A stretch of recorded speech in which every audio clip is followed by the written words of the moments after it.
19/3/2025 के ईश्वरीय महावाक्य। बाप दादा मधुबन। आज प्यारे प्यारे बाबा ने कहा, मीठे बच्चे, तुम्हें इस पुरानी दुनिया, पुराने शरीर, जीते जी मरकर घर जाना है। इसीलिए देह अभिमान छोड़ देही अभिमानी बनो। तुम्हें इस पुरानी दुनिया, पुराने शरीर से जीते जी मरकर घर जाना है। इसीलिए देह अभिमान छोड़ देही अभिमानी बनो। प्रश्न, अच्छे अच्छे पुरुषार्थी बच्चों की निशानी क्या होगी?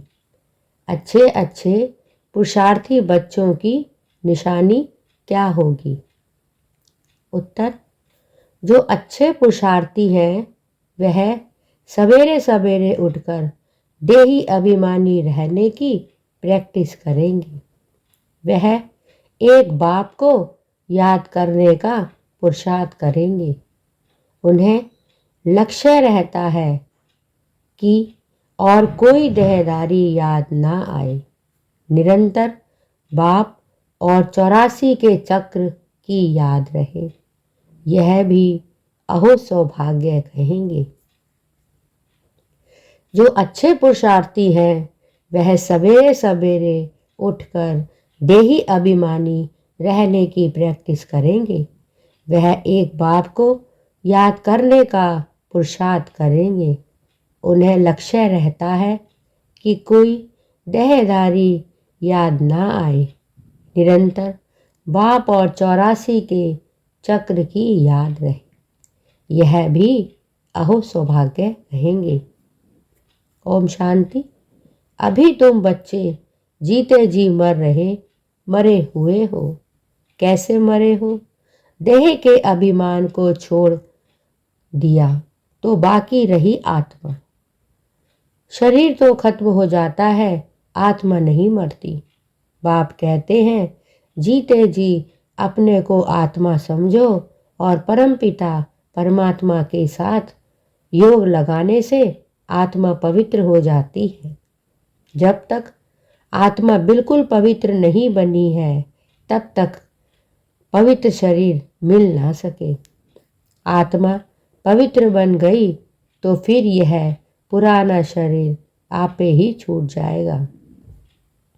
जैसे सर्फ की खल ऑटोमेटिकली छूट जाती है, जैसे सर्प की खाल ऑटोमेटिकली छूट जाती है, उनसे ममत्व मिट जाता है, वैसे वह जानता है कि हमको नई खाल मिलती है, पुरानी उतर जाएगी। हर एक को अपनी अपनी बुद्धि तो होती है ना।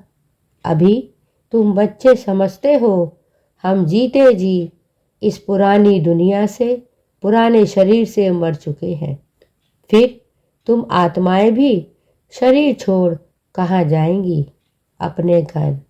पहले पहले तो यह पक्का याद करना है, हम आत्मा हैं, शरीर नहीं। आत्मा कहती है, बाबा हम आपके हो चुके, जीते जी मर चुके हैं। अब आत्मा को फरमान मिला हुआ है कि मुझ बाप को याद करो तो तुम तमो प्रधान से सतो प्रधान बन जाएंगे। यह याद का अभ्यास पक्का चाहिए।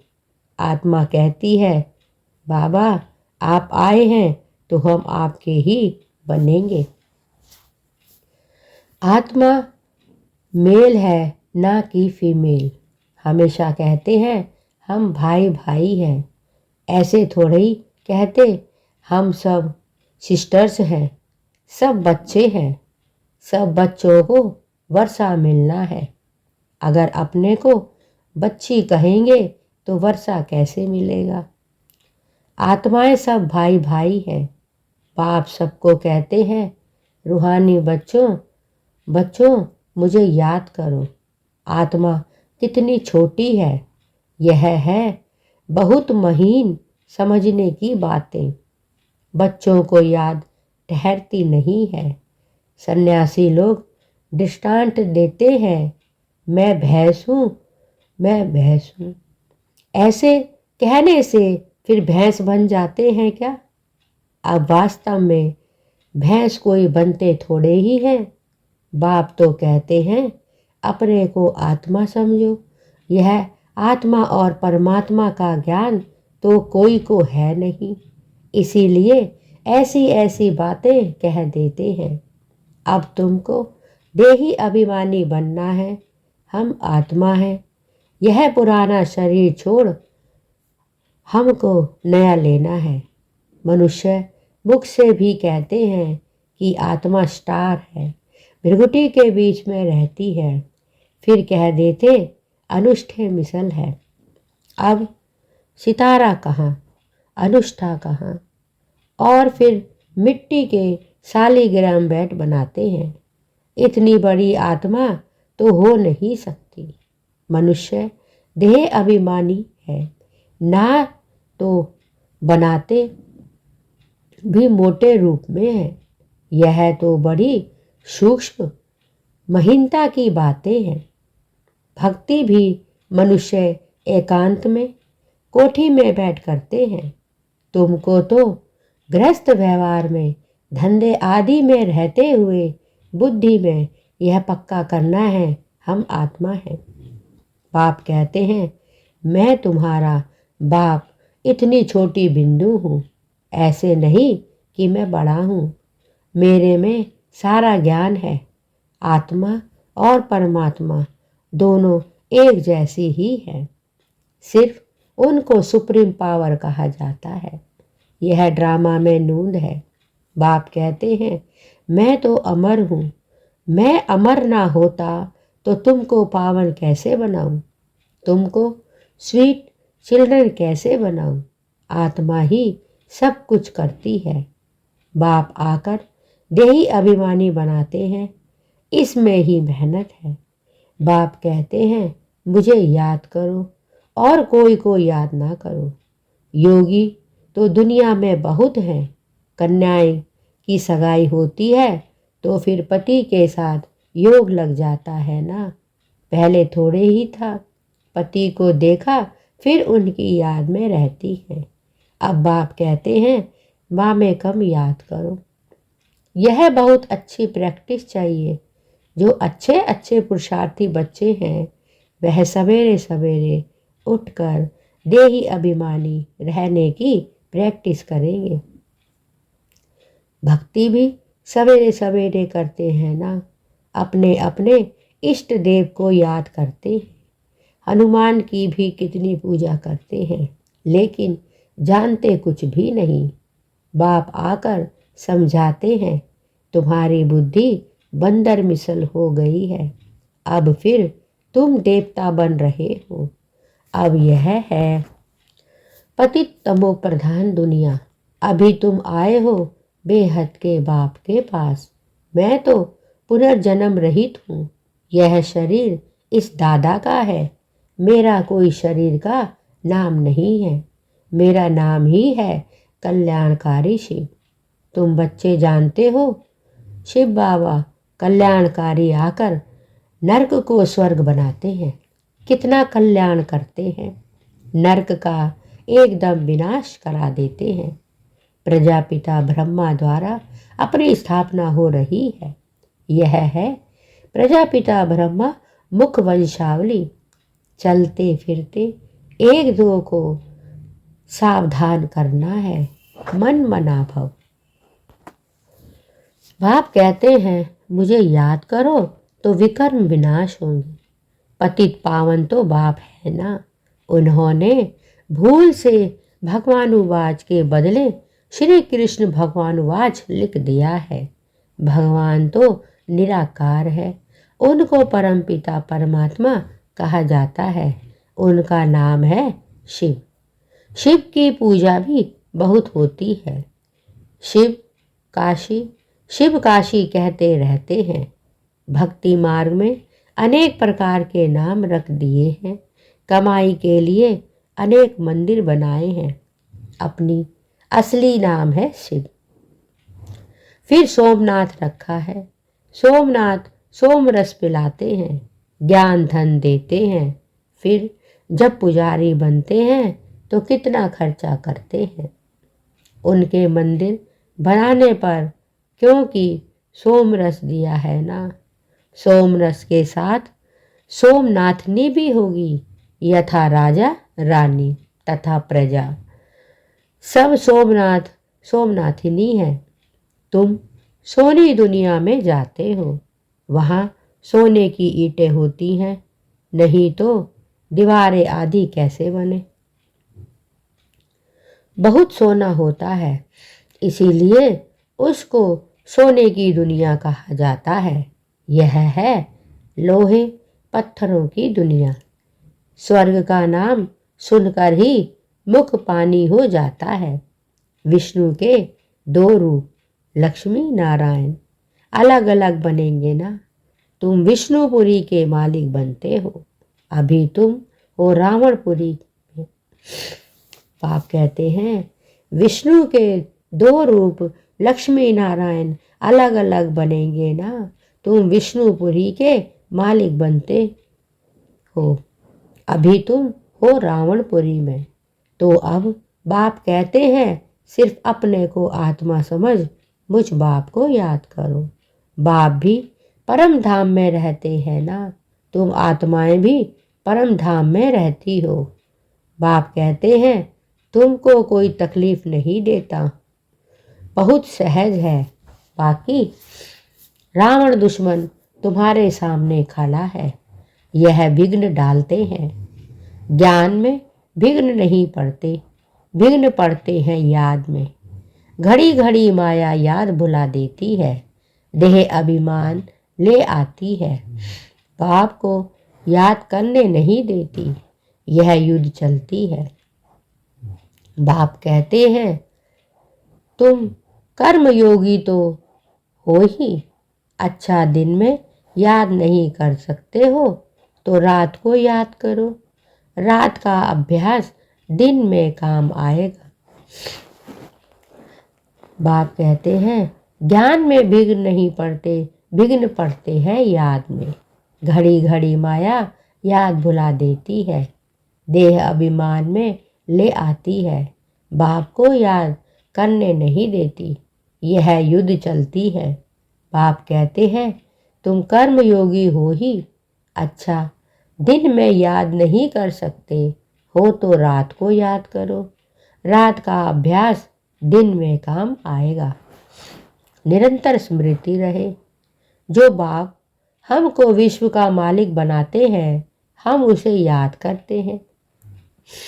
बाप की याद और 84 जन्मों के चक्र की याद रहे तो अहो सौभाग्य। बाप कहते हैं निरंतर स्मृति रहे। जो बाप हमको विश्व का मालिक बनाते हैं, हम उसे याद करते हैं। बाप की याद और 84 जन्मों के चक्र की याद रहे तो अहो सौभाग्य। औरों को भी सुनाना है। बहनों और भाइयों, अब कलयुग पूरा हो, सतयुग आता है। बाप आए हैं, सतयुग के लिए राजयोग सिखला रहे हैं। कलयुग के बाद सतयुग आना है। एक बाप के सिवाय और कोई भी याद नहीं आए। औरों को भी सुनाना है। बहनों और भाइयों, अब कलयुग पूरा हो, सतयुग आता है। बाप आए हैं सतयुग के लिए, राजयोग सिखला रहे हैं। कलयुग के बाद सतयुग आना है। एक बाप के सिवाय और कोई भी याद करना नहीं है। वानप्रस्थी जो होते हैं वह सन्यासियों का जाय संग करते हैं। वानप्रस्थ वहाँ बाड़ी का काम नहीं है। आत्मा शांत रहती है, लीन तो हो नहीं सकती। ड्रामा से कोई भी एक्टर निकल सकता है, यह भी बाप ने समझाया है। एक बाप के सिवाय और कोई को याद नहीं करना है। देखते हुए भी याद ना करो। यह पुरानी दुनिया तो विनाश हो जानी है, कब्रिस्तान है ना। मुर्दों को कभी याद किया जाता है क्या? बाप कहते हैं यह सब मरे पड़े हैं, मैं आया हूँ, पतितों को पावन बनाए ले जाता हूँ। यहाँ यह सब खत्म हो जाएंगे। आजकल बॉम्ब्स आदि जो भी बनाते हैं बहुत तीखे तीखे बनाते रहते हैं। कहते हैं यहाँ बैठ, जिस पर छोड़ेंगे उस पर ही गिरेंगे। यह नूंद है, फिर से विनाश होना है। भगवान आते हैं, नई दुनिया के लिए राजयोग सिखला रहे हैं। यह महाभारत लड़ाई है जो शास्त्रों में गाई हुई है। बरोबर भगवान आए हैं स्थापना और विनाश करना। चित्र भी क्लियर है, तुम साक्षात कर रहे हो। हम यह बनेंगे, यहाँ की यह पढ़ाई खत्म हो जाएगी। वहाँ तो बैरिस्टर डॉक्टर आदि की दरकार नहीं होती। तुम तो यहाँ वर्षा ले जाते हो। हुनर भी सब यहाँ से ले जाएंगे। मकान आदि बनाने वाले फर्स्ट क्लास होंगे तो वहाँ भी बनाएंगे। बाजार आदि भी होगी ना, काम तो चलेगा। यहाँ से सीखा हुआ अकल ले जाते हैं। साइंस से भी अच्छे हुनर सीखते हैं। यह वह सब वहाँ काम आएंगे। प्रजा में जाएंगे। तुम बच्चों को तो प्रजा में नहीं आना है। बाप कहते हैं तुम बच्चों को तो प्रजा में नहीं आना है। तुम आए ही हो बाबा मम्मा के तख्त नशीन बनने। तुम आए हो बाबा मम्मा के तख्त नशीन बनने। बाप जो श्रीमत देते हैं उस पर ही चलना है। फर्स्ट क्लास श्रीमत तो एक ही देते हैं कि मुझे याद करो। कोई का समय अनायास भी खुल जाता है, कोई कारण निमित्त बन पड़ता है। कुमारियों को भी बाबा कहते हैं शादी तो बर्बादी हो जाएगी, इस गटर में मत गिरो। क्या तुम बाप का नहीं मानेंगी? स्वर्ग की महारानी नहीं बनेंगी? अपने साथ प्रण करना चाहिए कि हम उस दुनिया में कभी नहीं जाएंगे, उस दुनिया को याद भी नहीं करेंगे। शमशान को कभी याद करते हैं क्या? यहाँ तो तुम कहते हो कहाँ यह शरीर छूटे तो हम अपने स्वर्ग में जाएं। अब 84 जन्म पूरे हुए, अब हम अपने घर जाते हैं। औरों को भी यही सुनाना है। यह भी समझते हो बाबा बगैर सतयुग की रजाई कोई नहीं दे सकते। इस रथ को भी कर्म भोग तो होता है ना। बाप कहते हैं इस रथ को भी कर्म भोग तो होता है ना। बाप दादा की भी आपस में कभी रू रिहान चलती है। यह बाबा कहते हैं बाबा आशीर्वाद कर दो, खांसी के लिए कोई दवाई करो या छू मंतर से उड़ा दो। कहते हैं नहीं, यह तो भोगना ही है। यह तुम्हारा रथ लेता हूँ, उसके एवज में खो देता ही हूँ। बाकी यह तो तुम्हारा हिसाब किताब है, अंत तक कुछ ना कुछ होता ही रहेगा। तुम्हें आशीर्वाद करूँ तो सब पर करना पड़े। आज यह बच्ची यहाँ बैठी है, कल ट्रेन में एक्सीडेंट हो जाता है, मर पड़ती है। बाबा कहेंगे ड्रामा। ऐसे थोड़े ही कह सकते हैं कि बाबा ने पहले क्यों नहीं बताया। ऐसा कायदा नहीं है। मैं तो आता हूँ पति से पावन बनाने, यह बतलाने थोड़े ही आया हूँ कि हिसाब किताब तो तुमको अपना चुकतू करना है। इसमें आशीर्वाद की बात नहीं है। इसके लिए जाओ सन्यासियों के पास। बाबा तो बात ही एक बताते हैं। मुझे बुलाया ही इसलिए है कि हमको आकर नर्क से स्वर्ग में ले जाओ। गाते भी हैं पतित पावन सीताराम, परंतु अर्थ उल्टा निकाल दिया है। फिर राम की बैठ महिमा करते हैं, रघुपति राघव राजा राम। बाप कहते हैं इस भक्ति मार्ग में तुमने कितने पैसे गंवाए हैं, एक गीत भी है ना, क्या कौतुक देखा, देवियों की मूर्ति बनाए पूजा कर वे समुद्र में डबो देते हैं। अब समझ में आता है कितने पैसे बर्बाद करते हैं, फिर भी यह ड्रामा होगा। सतयुग में तो ऐसा काम होता ही नहीं। सेकंड बाय सेकंड की नूंद है, कल्पवाद फिर यही बात।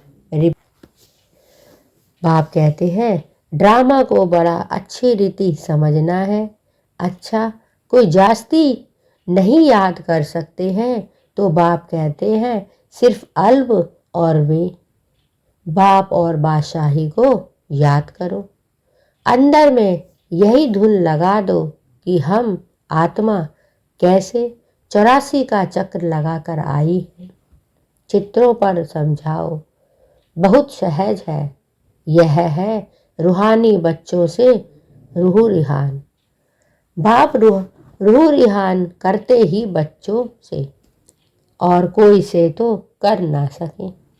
बाप रूह रिहान तो करते हैं बच्चों से, और कोई से तो कर ना सके। बाप कहते हैं अपने को आत्मा समझो, आत्मा ही सब कुछ करती है। बाप याद दिलाते हैं तुमने 84 जन्म लिए हैं, मनुष्य ही बने हैं। जैसे बाप ऑर्गेनाइज निकालते हैं कि विकार में नहीं जाना है, ऐसे यह भी ऑर्डिनेंस निकालते हैं कि किसको रोना नहीं है। सतयुग त्रेता में कभी कोई रोते नहीं, छोटे बच्चे भी नहीं रोते। रोने का हुक्म नहीं, वह है ही हर्षित रहने की दुनिया। उसकी प्रैक्टिस सारी यहाँ करनी है। बाप कहते हैं सतयुग त्रेता कभी कोई रोते नहीं, छोटे बच्चे भी नहीं रोते। रोने का हुक्म नहीं, वह है ही हर्षित रहने की दुनिया। उसकी प्रैक्टिस सारी करनी है। अच्छा, मीठे मीठे सिकी लदे बच्चों प्रीत, माता पिता बाप दादा का याद प्यार और गुड मॉर्निंग। रूहानी बाप की रूहानी बच्चों को नमस्ते, और हम सब रूहानी बच्चों की रूहानी माता पिता बाप दादा को याद प्यार, गुड मॉर्निंग और नमस्ते। धारणा के लिए मुख्य सार। 1. बाप से आशीर्वाद मांगने के बजाय याद की यात्रा से अपना सब कुछ हिसाब चुकतू करना है। पावन बनने का पुरुषार्थ करना है। इस ड्रामा को यथार्थ रीति समझना है। बाप से आशीर्वाद मांगने के बजाय याद की यात्रा से अपना सब हिसाब चुकतू करना है। पावन बनने का पुरुषार्थ करना है। इस ड्रामा को यथार्थ रीति समझना है। 2. इस पुरानी दुनिया को देखते हुए भी नहीं याद नहीं करना है। कर्मयोगी बनना है। सदा हर्षित रहने का अभ्यास करना है। कभी भी रोना नहीं है। इस पुरानी दुनिया को देखते हुए भी याद नहीं करना है। कर्मयोगी बनना है। सदा हर्षित रहने का अभ्यास करना है। कभी भी रोना नहीं है। वरदान। प्रवृत्ति में रहते मेरेपन का त्याग करने वाले सच्चे सृष्टि मायाजीत भव। प्रवृत्ति में रहते मेरेपन का त्याग करने वाले सच्चे ट्रस्टी मायाजीत भव। जैसे गंदगी में कीड़े पैदा होते हैं, वैसे ही जब मेरापन आता है तो माया का जन्म होता है। मायाजीत बनने का सहज तरीका है स्वयं को सदा ट्रस्टी बनाओ। ब्रह्म कुमार माना ट्रस्टी की किसी में भी अटैचमेंट नहीं होती, क्योंकि उनमें मेरापन नहीं होता।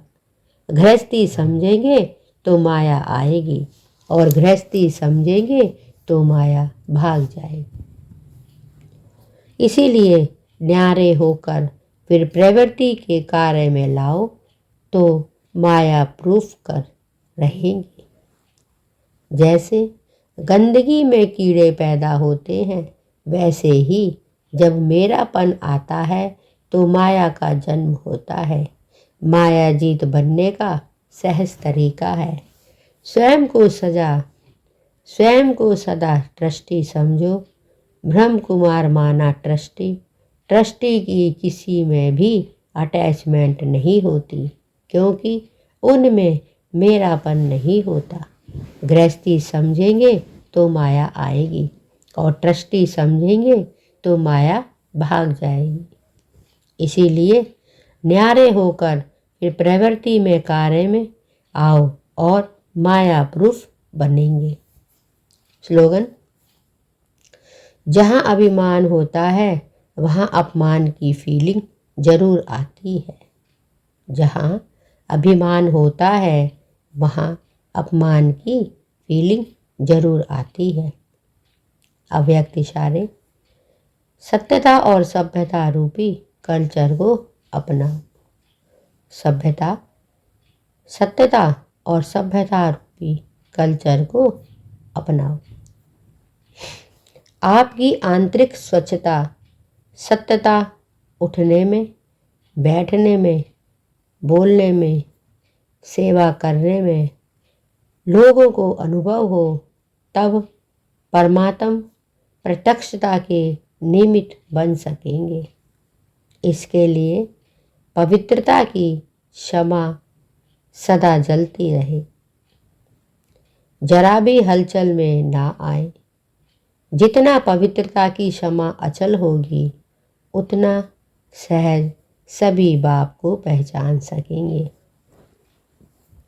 आपकी आंतरिक स्वच्छता, सत्यता उठने में, बैठने में, बोलने में, सेवा करने में लोगों को अनुभव हो, तब परमात्म प्रत्यक्षता के निमित्त बन सकेंगे। इसके लिए पवित्रता की क्षमा सदा जलती रहे, जरा भी हलचल में ना आए। जितना पवित्रता की क्षमा अचल होगी, उतना सहज सभी बाप को पहचान सकेंगे। जरा भी हलचल में ना आए।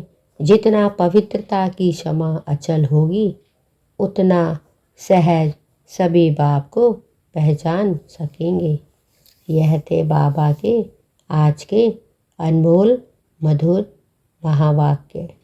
शुक्रिया बाबा, शुक्रिया। ओम शांति।